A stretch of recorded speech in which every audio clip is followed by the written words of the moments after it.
बिस्मिल्लाहिर्रहमानिर्रहीम, अस्सलाम वालेकुम। फैज़ की अदालत में नाज़िया मलिक आपके साथ। और आज एक बहुत इम्पॉर्टेंट सब्जेक्ट टैक्स के हवाले से हम पहले भी बात कर चुके हैं और आज भी हम ज़रा कुछ डिफरेंट बात करेंगे ताकि अपने नाजरीन को हम बता सकें कि टैक्स क्या है, टैक्स जो है क्यों दिया जाता है, कौन लोग टैक्स देते हैं और कौन लोग टैक्स छुपाते हैं और कौन लोग टैक्स के हवाले से बात भी नहीं करना चाहते। और बहुत सारी और बातें भी हैं जो हम टैक्स के हवाले से आपको आज की इंफॉर्मेशन देंगे। इस मौजूद पर बात करने के लिए हमारे साथ जो मेहमान मौजूद हैं उनका मैं सबसे पहले तो तारुफ करवाती हूँ। हमारे साथ एडवोकेट एस.एम. अली जाफरी साहब। अस्सलाम वालेकुम जी, कैसे हैं आप? ठीक ठाक? Thank you so much for being here. बहुत बहुत शुक्रिया आपका शुभ तशरीफ लाने का। और ये इसलिए भी इम्पोर्टेंट सब्जेक्ट है जिसका हम बता दें कि महसूलात के हवाले से हम बात करें, टैक्स के हवाले से बात कर रहे हैं कि जो अब ये वाली गवर्नमेंट है जिसपे प्राइम मिनिस्टर इमरान खान काफ़ी ज़्यादा जो रिलक्टेंट है कि सबको जो है टैक्स देना ज़रूरी है, which is very very important for the country.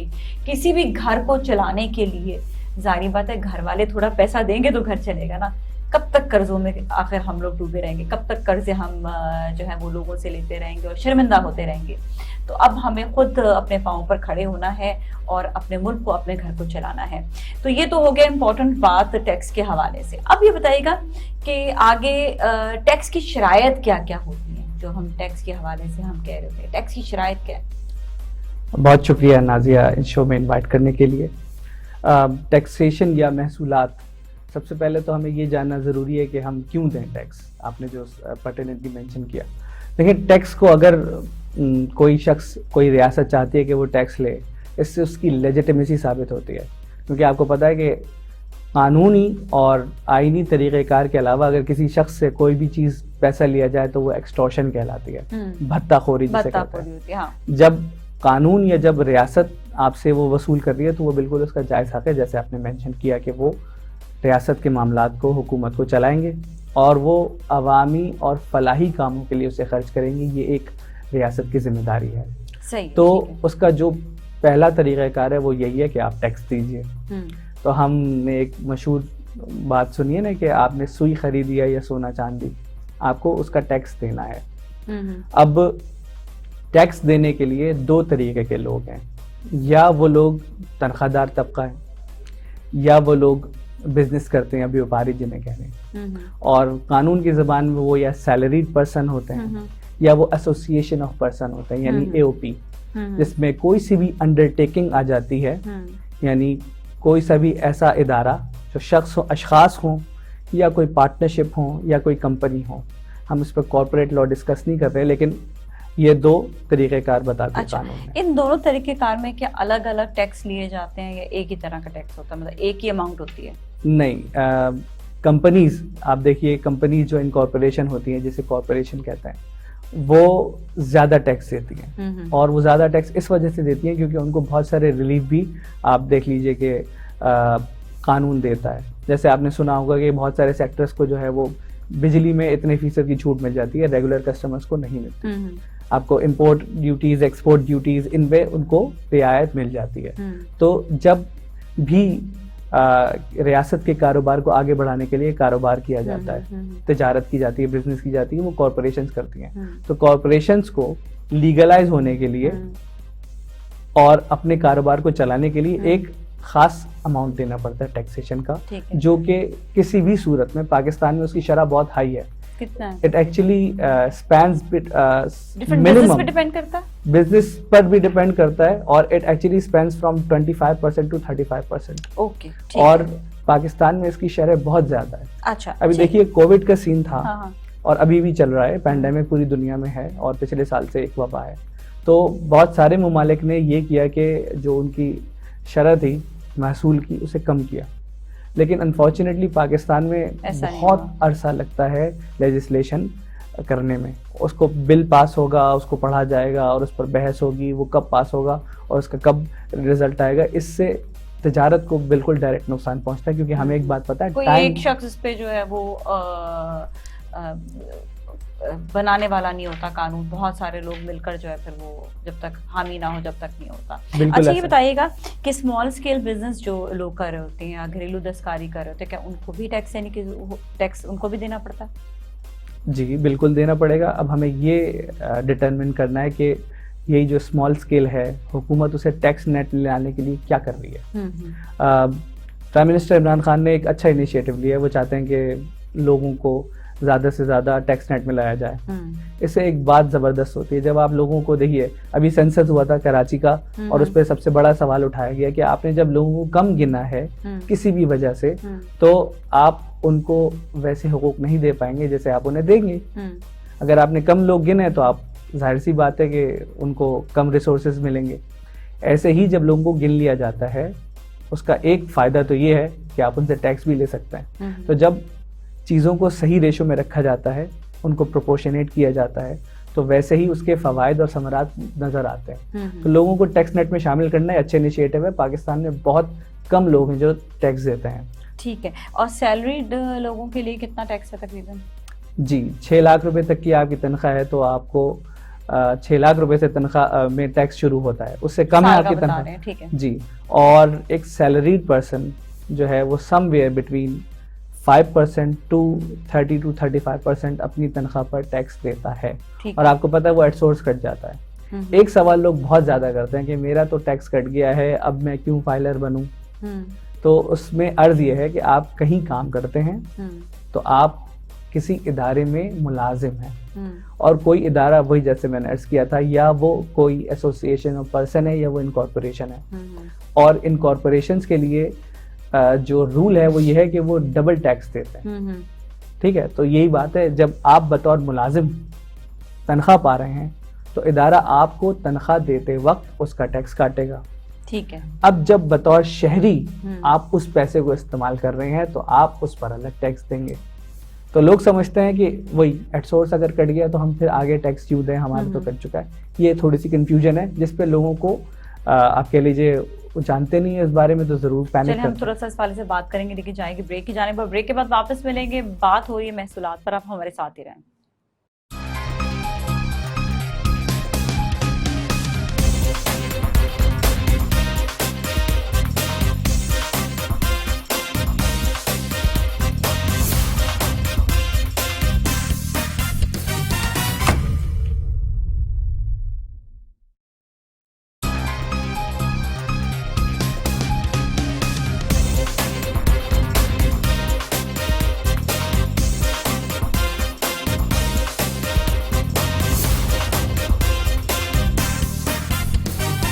जी नाज़रीन, एक बार फिर हम आपके साथ मौजूद है फैज़ की अदालत में, और आज हम बात करें टैक्स पर, महसूलात पर।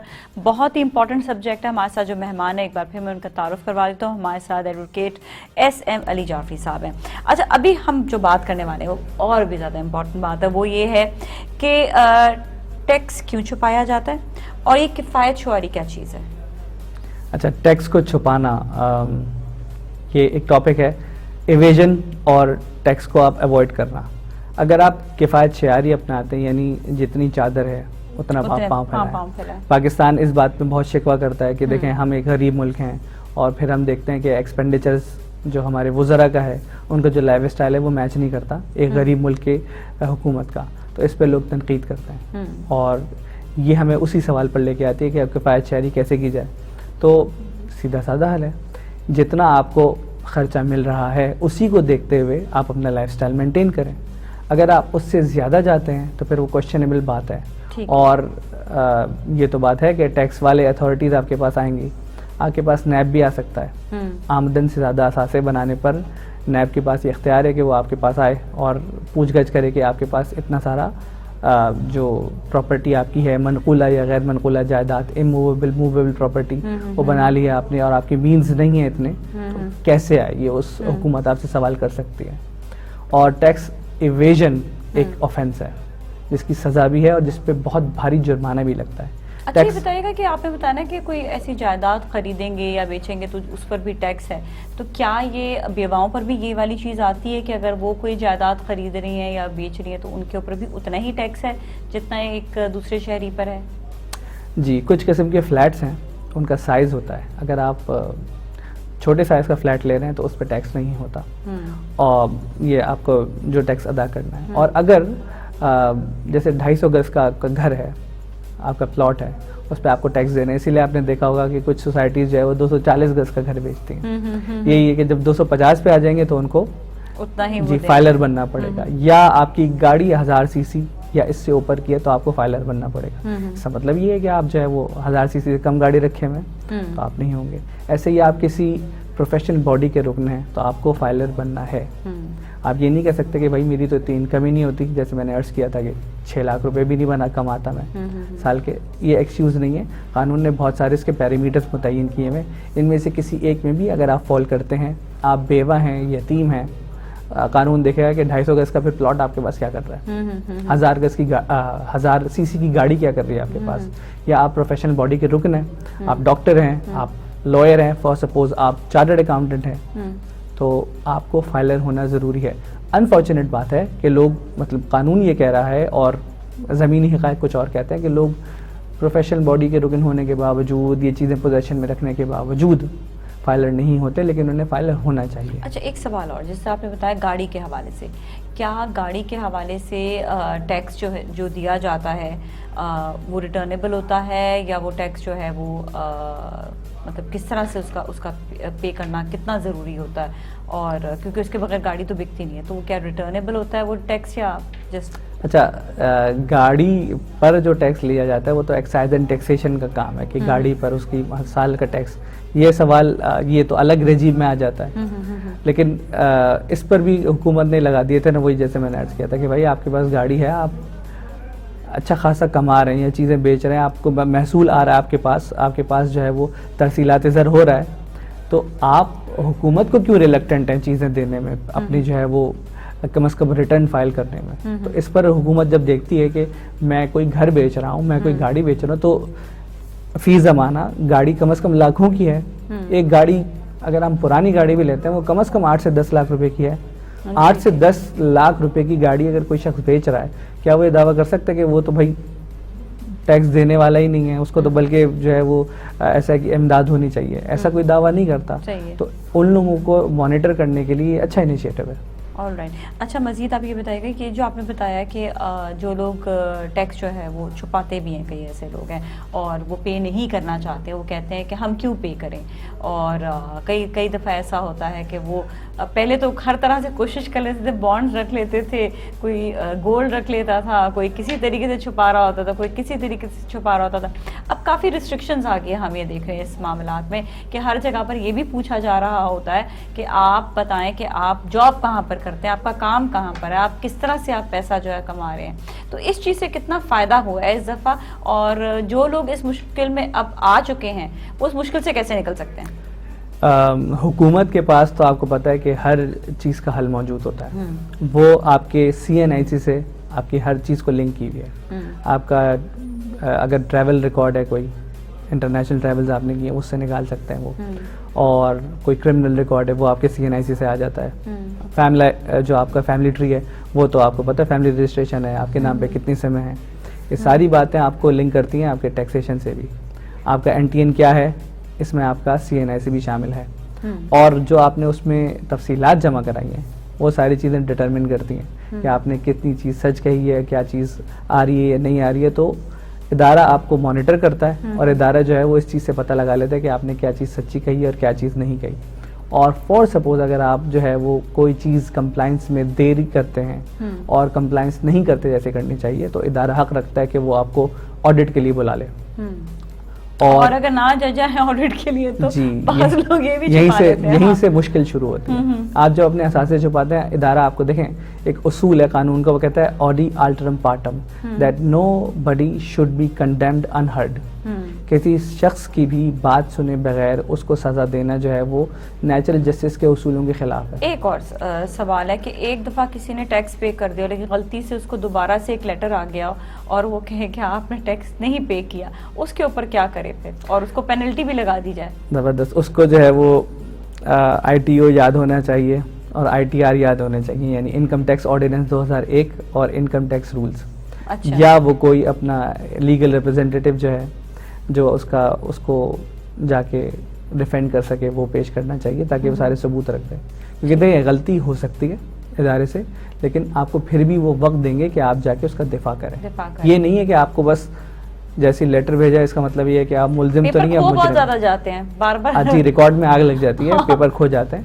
लेकिन ये सारी बात डिपेंड करती है कि आप अपने केस को डिफाइन कर सकें, आप ठीक अपने है, आप को आप एक्सप्लेन बार कर बार सकें। से एक्सप्लेन उसको कर सकें। ठीक है, सही है, और एक्सप्लेन करना ज़रूरी है। कभी कभार बहुत सारे कागज़ हैं जिस पे हम एक बात आज ज़रूर हम कहेंगे कि प्लीज़ इनको कागज़ों से हटाकर अब जो है इनको भी कंप्यूटराइज किया जाए, ताकि बार बार पेपर खोए नहीं और बार बार लोगों को इस चीज़ का जो है ना सामना ना करना पड़े, इन मुश्किलात का सामना ना करना पड़े। एक दफ़ा साइन होता है, चेंज हो जाते हैं लोग, नए लोग आ जाते हैं और फिर पेपर खो जाता है, फिर दोबारा से लेटर जाता है, तो ये बहुत सारी मुश्किलात का सामना करना पड़ रहा है आवाम को। तो हम ये गुजारिश करेंगे कि प्लीज़ सारे सिस्टम को कंप्यूटराइज किया जाए, ताकि हमारे जो कानूनी इदारा है वो ज़्यादा से ज़्यादा मजबूत हो और टैक्स का इदारा भी ज़्यादा से ज़्यादा मजबूत हो। इन परेशानियों का सामना आवाम को भी ना करना पड़े, ना टैक्स वाले इदारों को भी इस किस्म की मुश्किलात का सामना करना पड़े। सही कहा sir?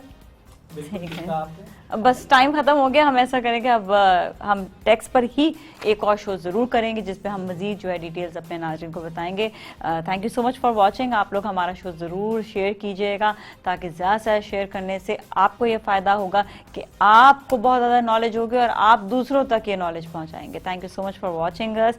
Keep watching Faiz TV। Nazia Malik को दीजिए इजाज़त। अल्लाह हाफ़िज़।